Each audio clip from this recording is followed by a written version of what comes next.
All right, welcome back to the Retrospect with Dr. Brantley and Mr. Storm. If you don't notice, there should be names on the bottom of the screen, but I'm Mr. Storm, and the fine gentleman who looks like he's had Christmas in Connecticut, that is Dr. Dr. Brantley. Brantley. There you go. Now, you notice our sets are a little differently. I fessed up my set with all the essential points, and again, there was a hat that we're supposed to do in this gimmick, and I'm not going to wear the damn hat. Well, you've got to know that just as being the kind of guys that we are, we're not going to do the same old thing that everyone else does. We've got too many quick retro specs that are dealing with, like, the classic 10 films that you should probably watch. And if you check that out, that's fine. And then there's another one that we did, the 10 animated Christmas films you could watch. But we had to do something different, right, Dr. Brentley? We are saying that these aren't considered Christmas movies, but by God, we're going to make them Christmas movies because they are. It is Christmas No, action it's films.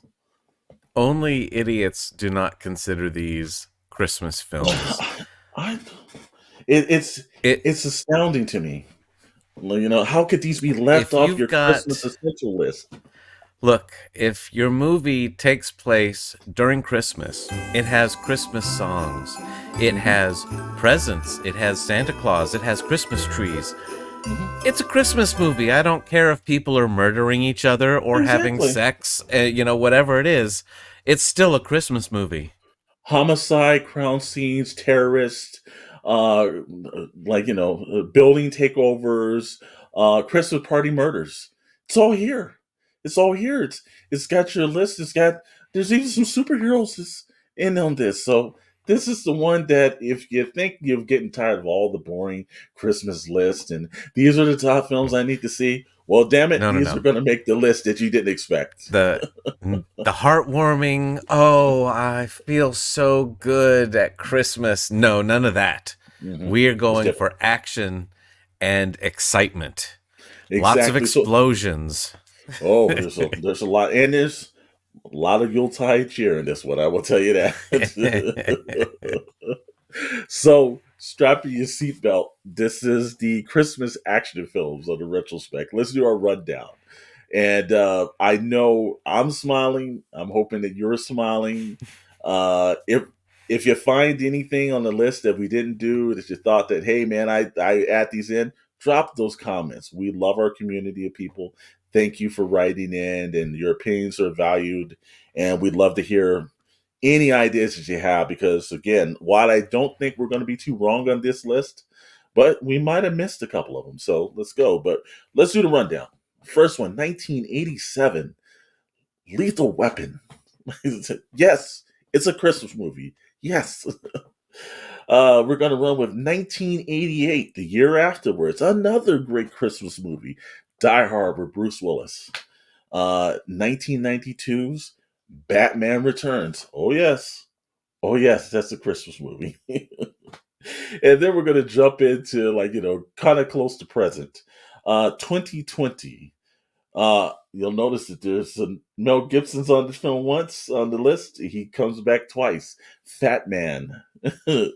And David Harbour. Well, when he wasn't doing Hellboy and he was through with that character, he decided he was going to go for Santa and Silent Night No, 2022. wrong. Violent Violent Night. Night. Violent Night. Because there's a Violent new Night. one coming out this Christmas called It is Silent Silent Night. Night. And That's that's why it's so it's so confusing. confusing. And we decided to, because we're pre-taping all this. Let's be honest, Dr. Brantley and I are extremely busy on a lot of things. We try to make this up as best as possible, but we couldn't wait around for Silent Night to actually appear. But that's John Woo's latest theater. We're going to have to probably just do I see a short or Next something, year. or maybe like a really, really quick retrospective or something. Or again, yeah, maybe we'll just wait till next year and just keep the All the action ones films that we rolling. missed this year will pick up on next year. So everyone, do me a favor, pray that we make it till next year, so we can get the list in. But let's start it off with, and I find your backdrop so appropriate because the first film on our list, Lethal Weapon 1987, starts with a blood massacre. at a Christmas tree lot. It Well, is Mel there's a Gibson.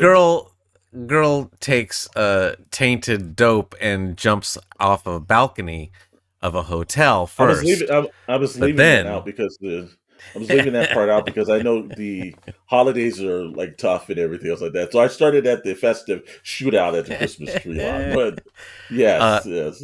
well, no, then a family breaks in on a poor man just trying to have his bath in the morning Hmm. before he goes to work. A little relaxing, warm bath. No, thank God he was having bubble bath Yes. because those children should not see their father naked in a bathtub. I'm But sorry. the But beautiful thing is it gives if there's ever a film that has great one-liners in, and of course this one-liner has stood the test of time. And thank you, Mr. Danny Glover, when he runs the point is I'm just getting too old for this shit. Essentially what it is. But it stars Mel Gibson, Danny Glover, Gary Busey's in the movie. Always a fun time to see Mr. Busey in anything. It's got great, exciting villains. It's got fast paced action. Cops are slinging it through L.A. and it is put together by one of the best filmmakers on the planet, Mr. Richard Donner. And if you don't know his resume, please look it up because I'm sure you have seen at least three or four or five or six or seven or eight of his movies that he's done because the man is a master at what he's done. But look, there. I love the debate on people are like, oh, is this not a Christmas movie? What are you talking about? It opens up with a Christmas song. What are you talking about? there's Christmas music. It takes place on Christmas. The final battle, they break through, destroying his Christmas tree, but that's Hmm. where the bad guy finds the little note. Uh, Again, these people that make these claims like, oh, it's not a Christmas movie. It's like, well, what's your evidence? Because it doesn't, it's like it's got everything about Christmas in it. So, Well, I'll tell you this. I've seen more than one fight on a lawn in rain on Christmas Day, and it didn't have cameras involved. So it seemed to me when I saw that, I was like, are they part of the same family? Or, so I see it before. Look, Mel Gibson is, again, love him or hate him, whatever the situation is, he is 100% essentially charismatic in this movie. He's a man dealing with some trauma in his life.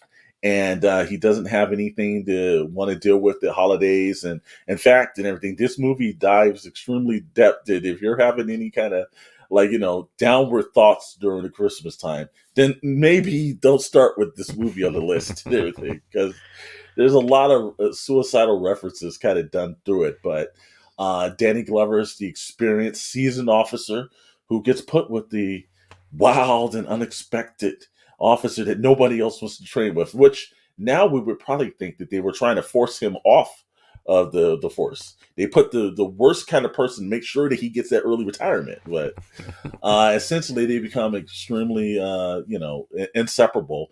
Uh, Sometimes when you do the cop buddy movies, it works with the two individuals, and sometimes it doesn't. The chemistry is just not there. From the moment that these two enter the screen, their chemistry is fantastic. And even through some of their terrible sequels, at least they're good at it. Everything else is pretty much bad. But this one starts it off. Richard Donner just knows how to, bring in action. There's all these stunts are practical. You're not going to see any CGI in these days. Everything's essential. It's your heart's on a pounding trace. And again, I can see why you get lost on this being a Christmas movie because this is not what it's supposed to be. Christmas is not supposed to be fast paced with action and explosions and helicopters and assassinations and all kind of situations that's going on. But if you're sitting around the holidays and you're thinking to yourself like, you know what, I just need to be taken out of this. Family's getting on your nerves. What better way to start it off with than Lethal Weapon? well, at the end of the movie, there is a crash with the car and a city bus, so that all of the heroin flies into the air, so it's actually snowing on Hollywood Boulevard. You know, so you can't tell me it's not a Christmas movie. Not essentially from the snow we've seen on Hollywood Boulevard that wasn't flying in the air. But no, this is it's one of the better action movies, and I have this in my rotation for Christmas every year.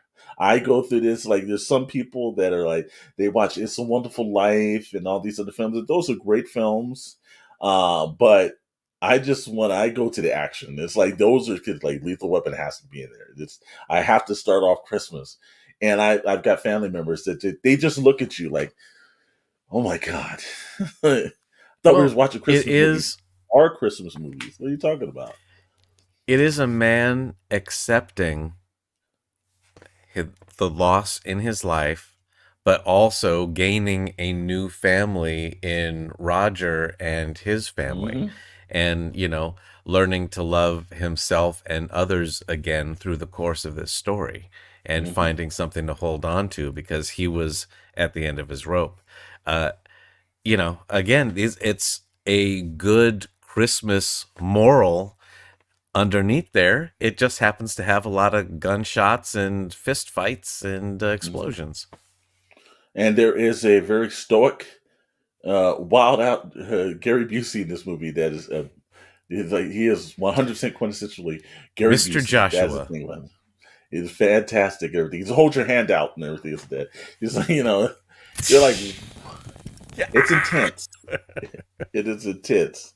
Uh, but if we want people to have a good time this Christmas season. So this is all about the upbeats. It's getting Lethal Weapon is there, and I'm sure that there's not going to be an argument in the comments about that. I'm sure everyone's going to like, yeah, yeah, we got this. And that moves us to our second film on the list, which also we will probably not get too many arguments about either. It is the movie that launched the stardom of this actor. And it is probably his best movie. So, how many times you do your first film and it's your best film, and people reference that 30 years from what it is? But it starts off 1988, Die Hard, which obviously Dr. Brintley's come dressed for. Look, Yes, I didn't even I know was what at the the Nakatomi Nakatomi building Plaza. was. Yeah. Uh, Oh, it has everything in it that makes a great Christmas movie. It starts off with pretty much with him pulling up with the classic Run DMC song that it just essentially lets us know. So when you hear a Christmas song in these films, you know it's a Christmas movie. But he's going to a Christmas party from a situation that's not too good with him and his wife. And he just wants to go to the party, try to reconnect, hopefully not start an argument, but which it does. And then what you know, some guys come in the building and hold it up. My, I can't tell you how many Christmas parties that this has never happened to me at. Thank God. But I will tell you this: no one topped that Christmas party at the Nakatomi building next year. They were like, "Well, were you there in '88 with the last one?" And everything's like, "No, I think I skipped that." Oh, you missed one hell of a Christmas party. yeah, they're still putting the roof back on. Uh-huh. It's an action movie, and it has comedy, and not in the way that you think comedy should be done. It's the comedy is like because it is more than obvious of what's happening. It becomes funny. There's a scene where a guy falls out the building and he was like, "Oh God, I hope that wasn't one of the hostages." And it's like, there's certain moments that hits. Well, yeah, it's Even the Reginald Van incompetence. Johnson. Yes, Mhm. Reginald Van Johnson is like, he's a guy that you would never think would be in an action movie, and yet he isn't. And I want to tell people this because we've lived in California most of our lives, mostly the Los Angeles region. And when people tell me that that's not a real portrayal of an LAPD officer, I tell people all the time, no, there's an officer that looks like Reginald Van Johnson. If there's one in the force, that essentially looks like him. Look, the police cars, the squadron, they were pretty good on the detailing of it. But I've seen an officer look like Reginald Van Johnson, and yes, They were Oh jolly, and yeah. yes, they were funny. I've seen those. So they did a really good job of not doing like taking like some hard badass cop that shows up that knows the point is written. Hey, here's a guy that just like, man, he's hoping to get off for go home to the holidays. He's got a pregnant wife at home, and next thing you know, he's embroiled in nothing but just trouble throughout the night. It is fast paced. It has, I would say, probably one of the best villains in probably any of the films that we've. Cinema. Yeah, yeah. He's like he plays it to such a good degree. We think essentially that they're terrorists, and everything's climbed to the point. But then we find out that they're nothing more than common thieves. But they call them common thieves is disrespecting because they went through one hell of elaborate points. Look, first of all, I love how the downstairs guard is watching the Laker game, is and they end up shooting him. You know, there's so many great references. Now, I know that we were doing through our research, and of course, we know this. That's the old 20th Century Fox building, and there are some great documentaries on the making of Die Hard. And if you haven't seen them, it is go back and see them because a lot of that stuff that they did, they really destroyed some buildings. Well, in my earlier career, I was a runner for a company in Hollywood. And so one of the places that I had to go to was 20th Century Fox. And home entertainment for 20th Century Fox was in what everyone called the Die Hard building. And so for a number of years, I delivered. So I got to go in, you take your car and you go underground. And so you follow exactly how the truck did. You go to a parking space, and they all use the actual building for all that stuff in the underground area. It's got the exact same gate that comes down. You go inside now. When you actually go from the parking structure and then into the building, that was different. That was a little Hollywood Mhm, fakery. But inside it, that was actually the lobby that they used. And yeah, the once you get up to those floors, they didn't have anything obviously done out like that, like with a mhm. fountain and everything, Yeah. but they did have two-story that was open. So there Oh, were okay. stairs on the Mhm, inside of a place that was just one room that was a two-story room. So it had mhm. cubicles and stuff on the bottom, but then up above there Oh, were okay. some offices that you could see, but it was all an open Mhm, space that was two stories wide. So it did have that same layout as you mhm. see in Die Hard, but I will say that was one of the coolest things I got to do is you go up to the Die Hard building, you see it Mhm.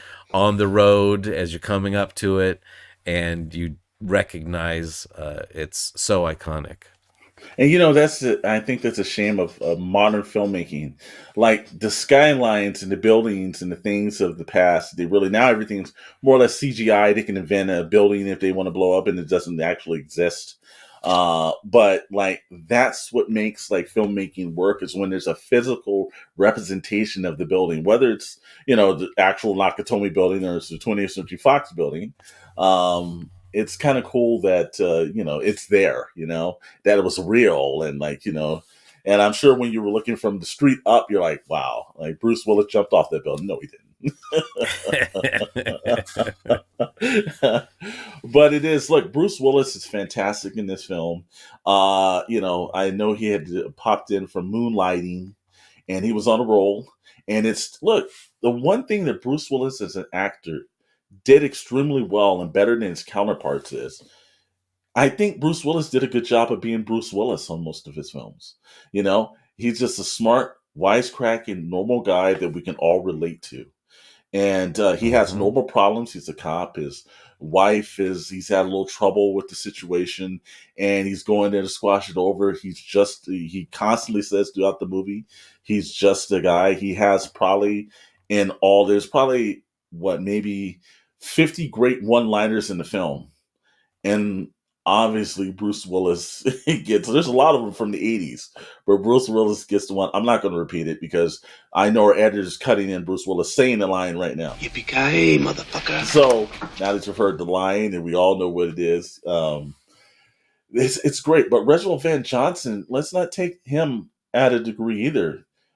He's great. He's the the second lead of a movie that has no interaction other than through radio communication. He's a sidekick that's quite only one time where they're basically shooting at the car. Basically, that's the only real time that he runs into a little bit of I say danger. But he's essentially with this character, John McClane, through the entire film. As the only true source and advocate on the ground for him, because obviously the LAPD higher ups in this film are a bunch of idiots. And And he then the has his FBI shows up. own, well, and he's got his own character arc that Yes. is solved at the end of the movie. They bond over some stuff over the radio, never having met. Mhm. And because of everything that happens, Powell is able to overcome the thing that has been stopping him. And it's that's I guess that's the central point of what makes great movies is there's an arc that the character has to overcome. And when he does overcome, even though he overcome it in the worst ways possible for the villain, um, we all essentially wanted him to rise above. And the cinematography in this movie is fantastic because when you just see the barrel of that gun and then they Well, bring the shot down and he's holding it, it's and the music. like, The wow, music wow. is off the charts. Hmm. Dun, dun, dun, dun, dun, dun, dun, dun. And then, yeah, the focus changes from the barrel of the gun, and then you get to see the face. Yeah. So good. And everyone, let me tell you, everyone in the theater is cheering Yes, yes, because, yes. it's like Bruce has been through it all. His Hmm. wife has been through it all. They're finally together, and just like, I just need to go home and actually go to the hospital, heal, Yes. and he can't do anymore. He's spent.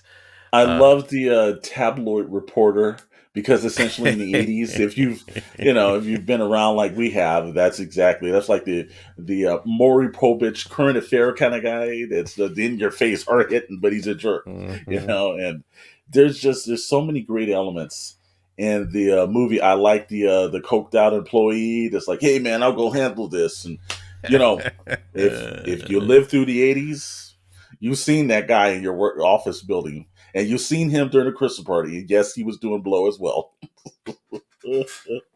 So Yep. there's so many great moments and times. It's it's a fantastic film. We knew it had to be on the list. It's just equally look. I got to be honest with you. I can't put a comparison between that and Die Hard. They're equally just the same amount of films enjoyed. So I never put one over the other. They are deadlocked and they essentially have to be watched together. If you're gonna watch Die Hard, then you got to watch Lethal Weapon and vice versa.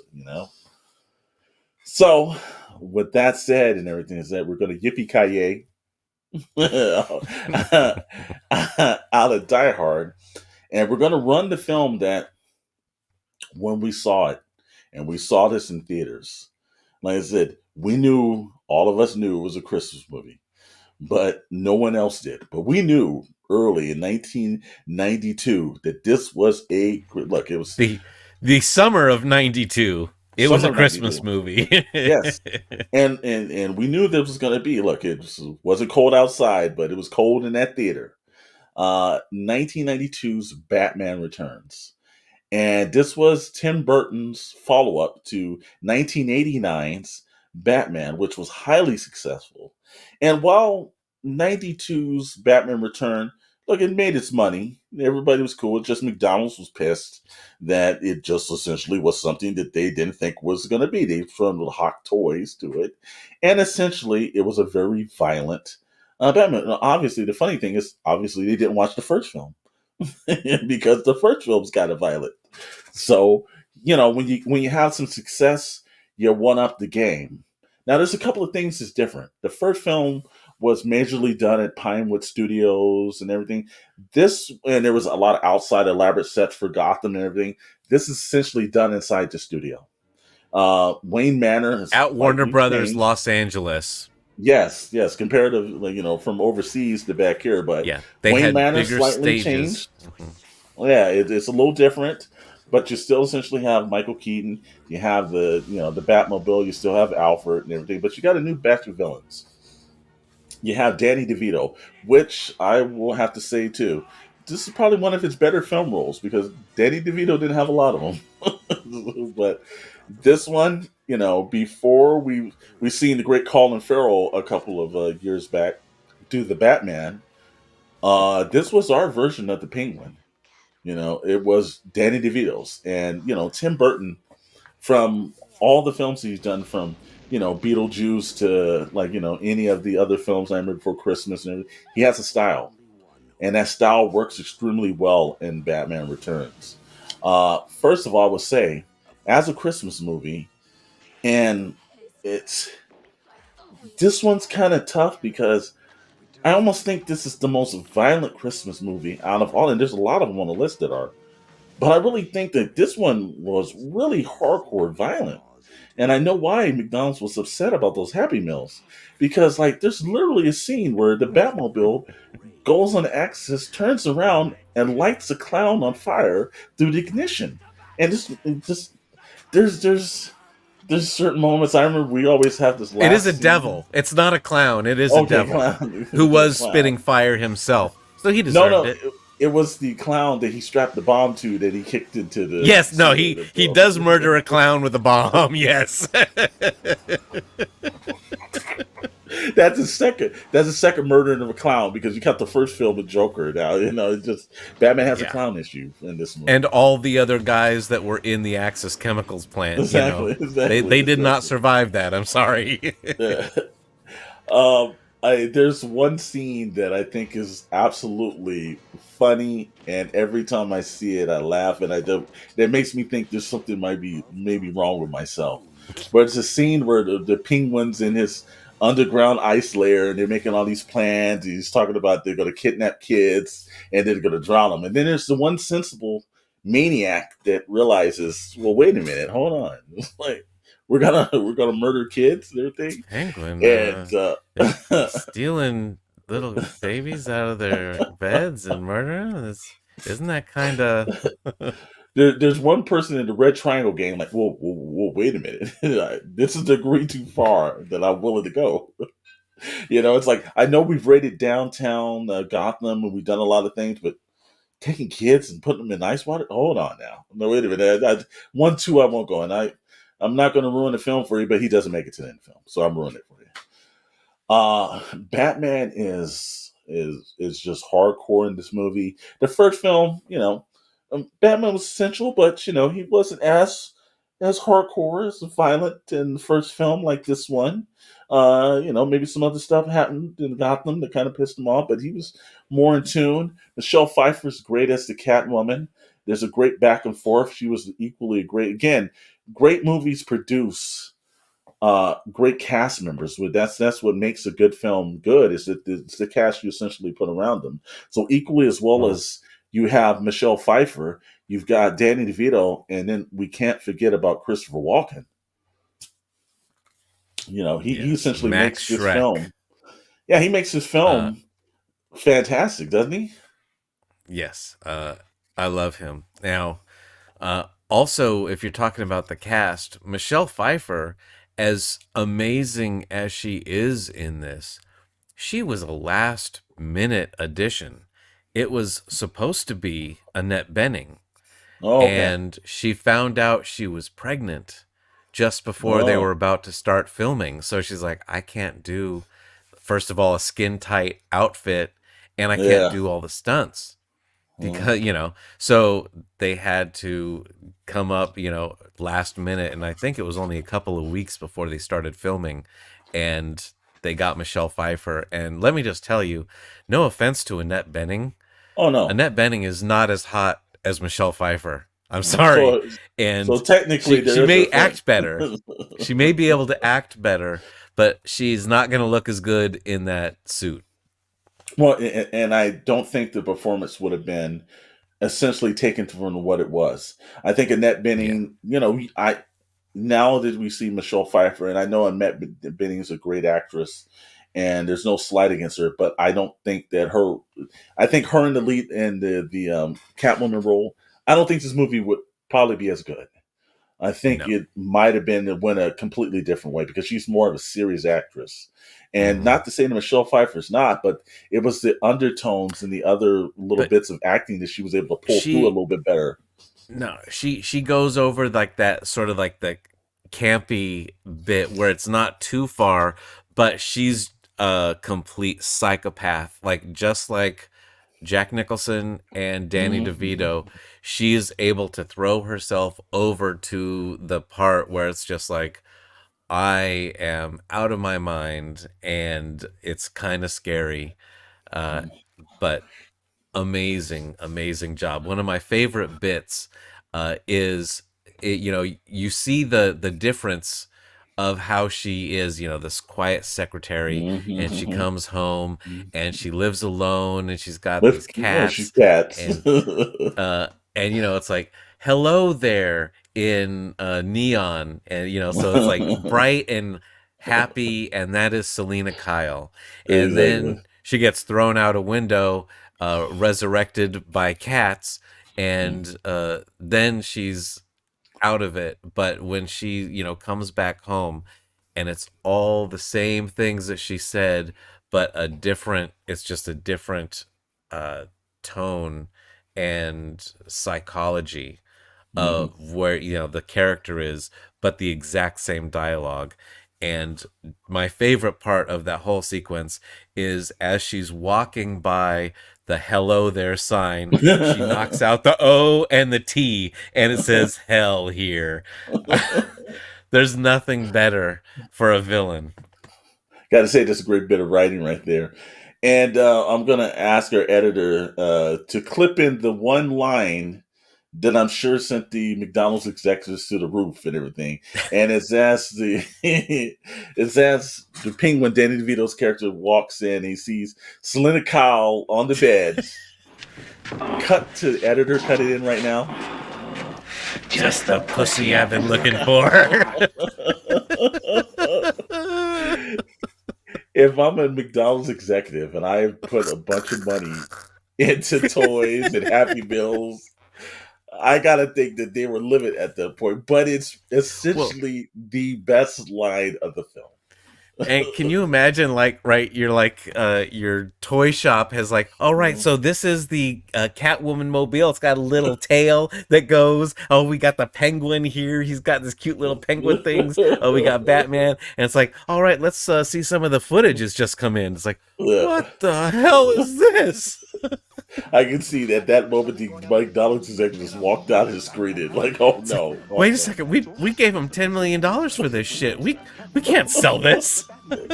And I remember those Happy Meals because I somewhere in some kind of closet I've had all of the cups, and I think they came with glow in the dark tops that Hmm. essentially I'm pretty sure no longer glow in the dark anymore. But I remember the Oh, push that or they they're did. radioactive and they're glowing right now. Probably so. But I remember it was the cat, the bat, and and the bird, or the cat and bat and the penguin, one of Penguin. the two. But it Yeah. was a great line and everything. I remember this, but like, yeah, there's no way that should have been like putting the kids in Happy Meals. But it's like I know it was like the line right there, and I was like, okay.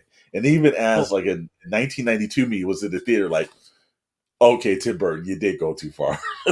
You went too far. well, there's so much. I will say the script Mhm, is super horny, mhm, because there's mhm, mhm. all sorts of lines, Sexual like innuendos. Mhm. Penguin is trying to put a button on one of his supporters, Yes, and it's a yes. young girl, and he's Yeah. just feeling her up, and she's like, "Oh, you're the what is it? the greatest role model a young person can have, and he's like, you're the hottest young person a role model can have. It's like, what is this movie? But it, it's, it, it's very it's well written, very clever. it does it has moments that are great. If as a writer, you got to give them credit because it's the kind of thing that a writer likes to slip into, like the biggest budget Hollywood movie of the year and get away with. Yeah. And just to see the executive's face somewhere where, like, yeah, because Tim Burton's like, you keep that line and we're gonna roll with it. Uh, and of course, with all Batman movies, there's a tad bit of ridiculousness, and I will say that it never amazes me whenever they do any of these Batman movies. They find something that essentially, like, I know he's a detective, I know he's like, the Gotham City's vigilante, but how the hell would he know that he needs the Batmobile to split into a central vehicle to go through an alleyway like that? It's like, the Bat missile is the one aspect of the film where it's like, who thinks of shit like this? Well, look, Batman. Batman spends a lot of time in the alleys, right? And he's probably sitting on top of a building one night going, you know what? If my car could fit through that alleyway, no one could follow me. It's Exactly, like, I exactly. gotta, you know what? True. Now, how the Batmobile does all this stuff, I'm not quite sure Beyond me. because, uh, you know, uh, yeah, there's some problems with it. They've doing the CD of Oh yeah, Penguin's oh god, yeah. speech, and Yeah. they're putting it over the airwaves, and Batman does a little scratch, which, first of all, you can't scratch on a CD. That No, doesn't no. work. But No. it's the whole point is it's got to be a needle and a record. But You you would know, hope. uh, throwing that out the window. Yeah, well, Uh, but they had to. That was for the hip hop influenced Batman fans.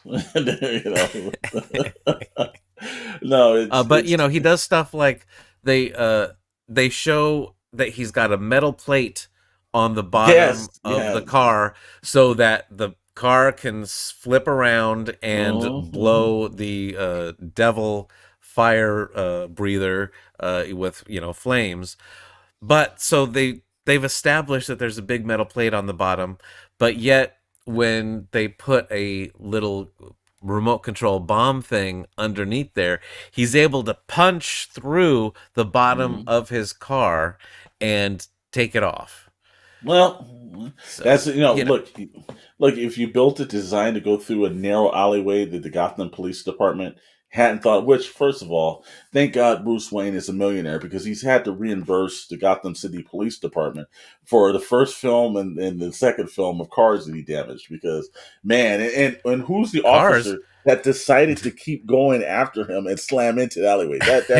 That's the I person can that should make be it. kicked off the No, force. Bob, you can't. Yeah, I can do it. And I can Well, see him, like, and also all of downtown got screwed up in the last one. He crashed his plane down the yeah, street. everything. Like, again, it's like Gotham is like, but he's a millionaire, and I'm sure he's giving it to the public funds. They're able to work on some stuff. The film essentially ends in a interesting and complete way. It gives the opportunity of thinking that the character would come back, and same way that we knew as the movie was ending, there are dash and hopes that we knew that Tim Burton wouldn't be coming back. Because there is no executive in town who's going to give him a third film. Not like that. But it's always interesting to see what his take on a third film would have been. And I've heard some documentaries and some articles about what his third film would have been, and it probably would have been just as interesting as the first two. But Well, it's a Christmas the movie. the one character I'm sad that we did not get to see fully realized, Billy D. Williams as Two Face, Yes, Harvey Dent. yes. Hmm. Because let me just say, it is probably the worst acting Tommy Lee Jones has ever done Oh. Mm. in Batman Forever. He is terrible as Two Face. And since it's Christmas time, and like I said, our editor, I know we're going to do you some overtime. Can you cut in the classic Colt 45 commercial for Billy D right now? Billy D. Williams on body language. You know, body language tells you a lot about what a person's thinking. For instance, that means she has an interest in the finer things in life. That means she also wants a little fun in her life, but only with the right man. And now she's pouring a Colt 45. And we all know what that means. Mind if I join you? You must have read my mind. Something like that. The power of Colt 45. It works every time. Thank you, editor. Thank you so very much. Because let me tell you something. It's like when this is the version of Two-Face of Harvey Dent, and of course, this class you just saw the commercial. You're like, there's so much more room for him to do. I would have loved to see Billy D. Williams take his chops up for the third film and what he would essentially got away with. We're left to, like everyone else, pondering, what would have been. But again, snow's on the ground in Gotham. Alfred's driving around, and he goes into a dark alley where he thinks he sees one, and it's the cat. And the cat, well, thank God the cat gets a good Christmas because he's going home with Bruce Wayne, and that's the luckiest cat on the face of the planet. Yes, so, sir. So, like Alfred driving the car away at the end of the movie, we're going to drive out of Batman Returns. And we're going to jump legacy like we did in the Christmas comedies to pretty much like a different, complete era, closer to present towards the end. Modern day. And we're going to run with Mel Gibson, 2020, Fatman. Now, I will say I did not see this in the theater. I did not watch this when it first came out. It was one of those things I glanced over, but as we were doing the retrospect and we were thinking about what films and everything, this was one of the films that surprised me because I didn't think it was going to be this good. Because with a title called Fatman, we're like, well, what's, I thought it was going to be a little bit more. Oh, no, they play this movie straight up.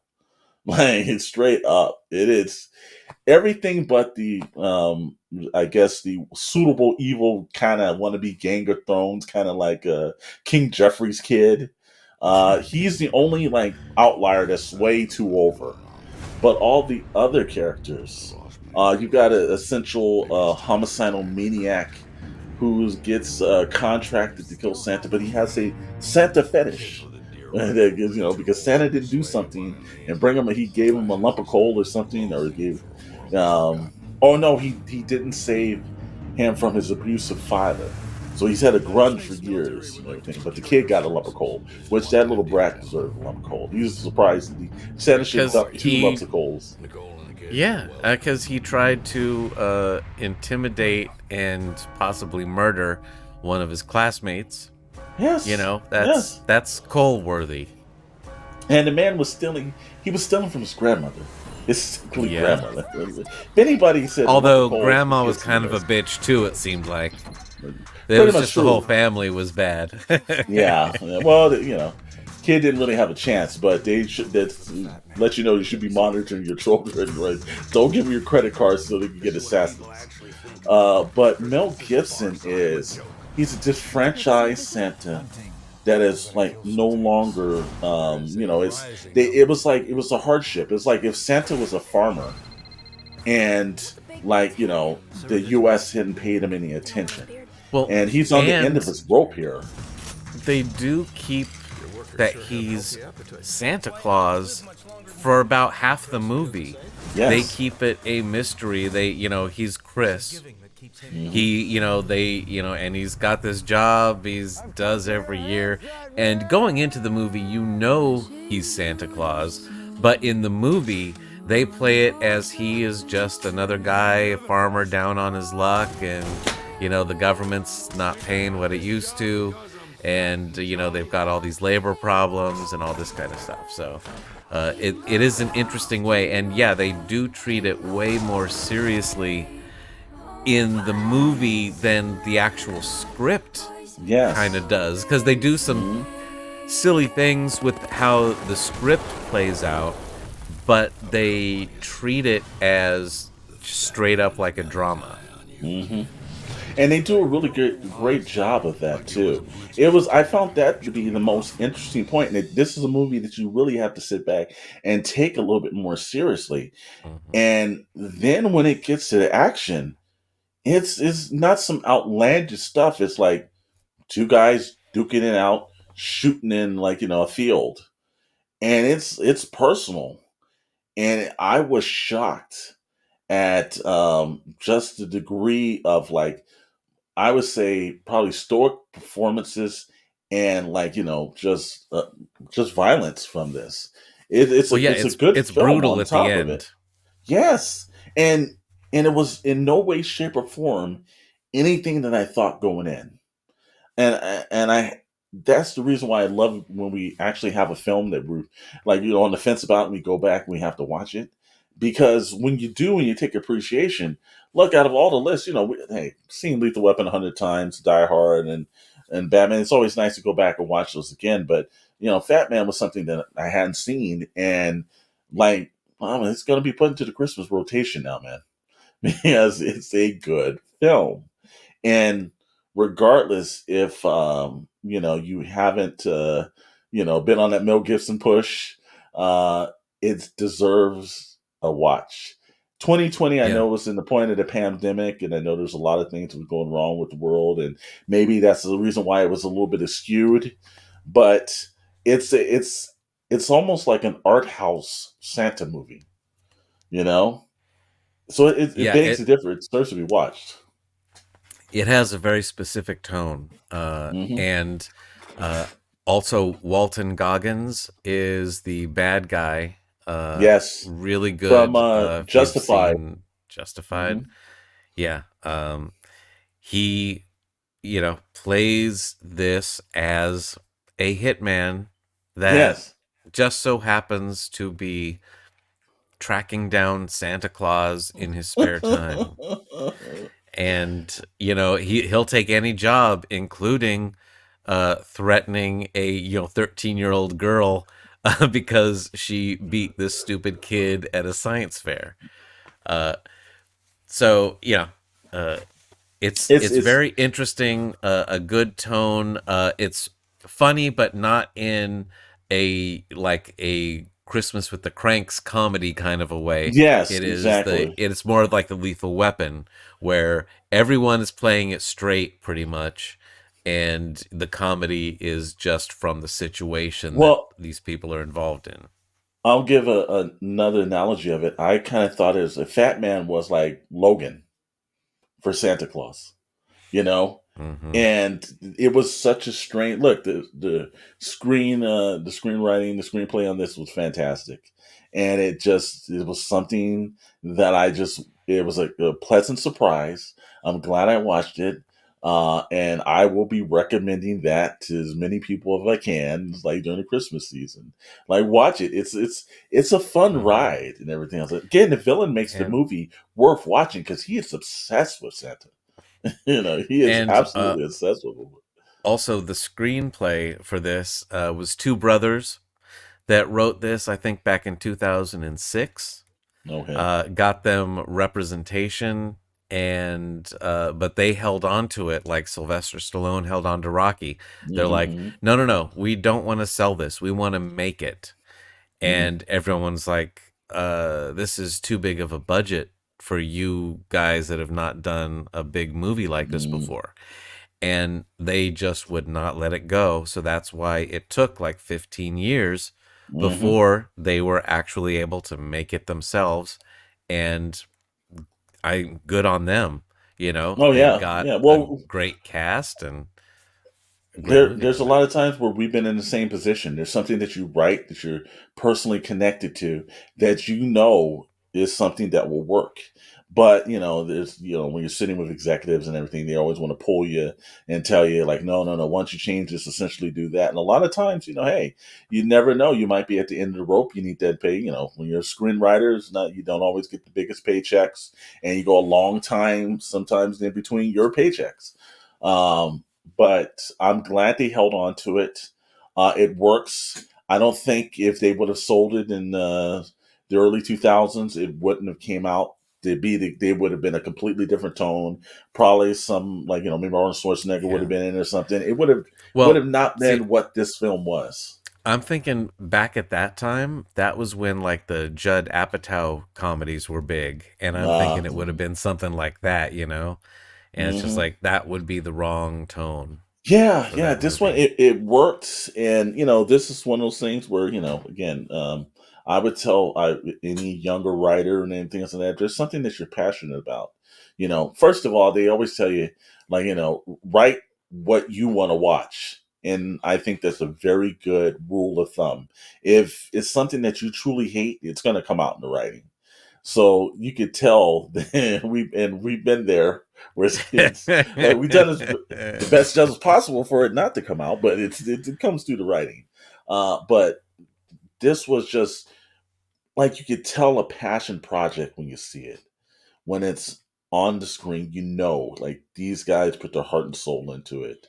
And I know that in Hollywood, that's such a cliche about heart and soul, but there every now and then one of those movies tests the test of time. Now, this did do well in the hmm box office. This wasn't huge or anything. Well, I don't think this even was released in Might theaters have been because it directed, yeah, was during the 2020. It might have been pandemic. So exactly. yeah, This one, um, let's. I would tell everyone to sit down and watch it. You've got some time during the. You might be on a plane in a plane ride or sitting in an airport somewhere, stuck in traffic, and got to pull over or something. Put this on your list. Take some time. Watch yeah. Fatman. Mel Gibson, fantastic. A lot of great actors. It's not what you think it's going to be.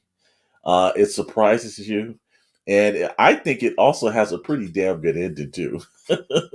So, Well, and also I'll say my favorite scene in this is pretty early on, before it's completely revealed who he is, but he goes into a bar and oh he sees this guy hitting on the waitress, the bartender, and she goes away to go get something, and Mel Gibson just sits down next to him and he's like, "Hey,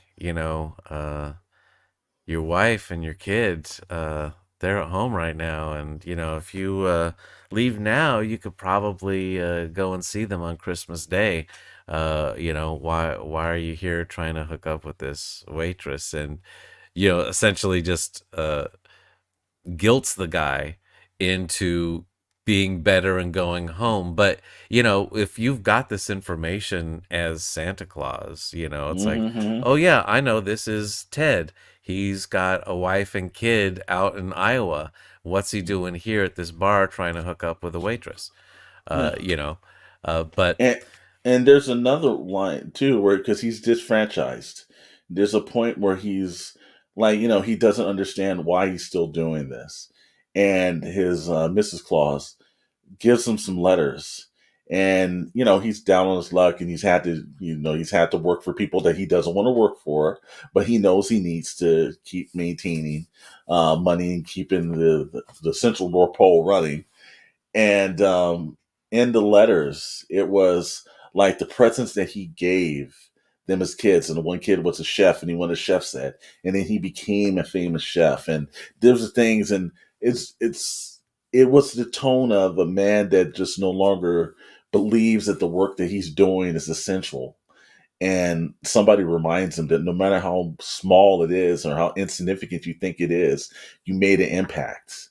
And it's just, it was written with a lot of heart and soul. Good for them to hold on to it, to get it out and everything. I'm sure in the long run, it didn't have the box office and all the other things that it had, but I guarantee you they're proud of that work. And sometimes that's what it's about, man. Well, and So also this is something that can, show up I in a think live couple of on. more years where, people will start to see it again at Christmas and be like, "Oh, I Oh, never watched that." It's like, "Oh, that was really good." that's why we're telling it now. Let's make this a new Christmas phenomenon. Hopefully, somebody it's like It's a Wonderful Life. It's a failure, and it's still around, and people are still enjoying it. So hmm hopefully, Mel Gibson and Fat Man will live in our minds every Christmas now. So, but we're not done saying goodbye to Santa because we got one last film on the retrospect.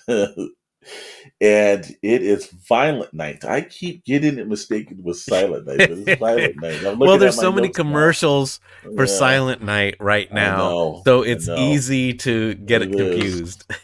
But this is Violent Night. This is David Harbour, the second Hellboy, uh, 2022. And this one I didn't think was as good as the other ones on the list, but it's violent, so we put it on. But this is basically if Bad Santa was an action movie, and that's the only way that I can describe it to you. It's like Let- it's this was just a complete riff on Die Hard and Bad Santa in the same film. yes, That's no, what it this is. was it was Die Hard, Bad Santa, and Home Alone mixed into one movie, Exactly. Exactly. and with about the same tone. If Yes. you can imagine Yes. all of those, it's like it had the tone of Home Alone, but it was a Die Hmm. Hard movie. Hmm. And those can be very hard to reconcile. Yes. I actually liked it very much. I found it very funny. I liked all the, they were taking these action tropes and Hmm. putting it in with a Christmas movie, more, but in a sillier way. And see, for me, I thought like I had seen this before, and I seen it with, and if this movie would have been a direct sequel to Bad Santa, then I would have been fine with it. But I saw this, and I didn't think that David Harbour did as well as his job as Billy Bob Thornton did with Bad Santa. He wasn't as believable for me. Um, I thought there was funny moments. There's certain situations, but I think the one aspect was the family was just riddled down with just so many terrible actors, and that's what did it in. It's like I couldn't feel for these people because the acting was just so subpar from the family now, and also the criminal itself because you've got John Leguizamo trying to be a Hans Gruber and just not pulling it off. There was something just missing. It had the potential, but it just never pulled it together, and that was a shame because as I was watching the movie, I was like, "This." Every now and then you watch a film, you'd be like, "This film could have been better." And I just think the approach they did, I just thought that it was just lacking on some of it. Were See, there entertainment moments? Yeah, there were entertaining moments. I was entertained the whole time. Like, I loved this from the beginning. I got what they were doing with Yeah. Santa. Santa's just kind of sick of Mm-hmm. all the stuff he has to do. He's been doing it for years. It's like a dead end job for him. I liked all the backstory of when they, show little bits of him as like a Viking warrior, Yeah, yeah, and he's got his hammer. I think it's like Skull Crusher or yeah. Soul something like Crusher, that is the yeah, name. yeah. And all of this does come back in later on, but you sort of Well, see. it does, but I thought that that's where I think they had a moment where they could have made it its own. And I think diving a tad bit more in his backstory of like how this violent Viking became Santa Claus probably would have been a little bit more interesting than to run with the same kind of tropes that so many of these other movies had done. That's what kind of like it was just a point where I'm like, I thought they were going one way and it completely just went down just this path. And I was like, see, they had a point of trying to make this original and they just mashed up a bunch of films together and made it one on their own. So that's what kind of like threw me off. I saw it going one way. I was like, oh, okay, wait a minute now. What's this? Because, and then they just totally went the other way. And I was like, all right, no, Well, okay. But it's the I family think got to me. maybe in a year you watch it Mm. again, like Oh, next well, Christmas, and now that you know like what you're getting into, and yeah, just yeah, enjoy it for yeah, what it is. yeah. Because yeah, I've gotten that before where like the premise of a movie, it's like, Hmm. oh, they can do so much good stuff with this, and then you're like, Oh, they did none of Nothing. that. None of And so that. you're kind of Exactly. like, oh, wow, you missed this opportunity. But if you actually look at what they did, it's like, Hmm. okay, well, I see, yeah, maybe they couldn't do that for budget reasons or just didn't want to get into that aspect of the story. But I just found this highly entertaining. I loved the silliness of it, where they're trying to be. It's like trying to be serious, but has that over the top comedy edge to it. Uh, Hmm. so it's like they're doing a serious sounding scene, but Hmm. everything of the look is silly or ridiculous. Uh, Well, I'm gonna do, and I'm gonna harken back to the great film reviewers of the past and everything. And Cisco and Ebert, they used to have their thumbs up and thumbs down and everything. Well, since we're at a retrospect and we do things completely different, it's going to be one upside down Christmas tree down for me for a violent night and everything. But it had its oh, I moments. don't know. The second thing is every screenwriter out there, if you don't have an essentially original story for a Santa Claus movie, don't do it. It's like we've seen it. Bad Santa and all the rest, don't do it. Go on to something else, come up with some kind of original idea. But I think we've seen enough of the same version of Santa in these action packed movies. I thought, again, what they did with Fat Man was completely different than what they had done with the previous, like, and he wasn't really a Mhm. bad Santa, to be honest with you. He was just a hardcore Santa. Um, Well, he was a regular guy working a job, yeah, and and the company had passed him over.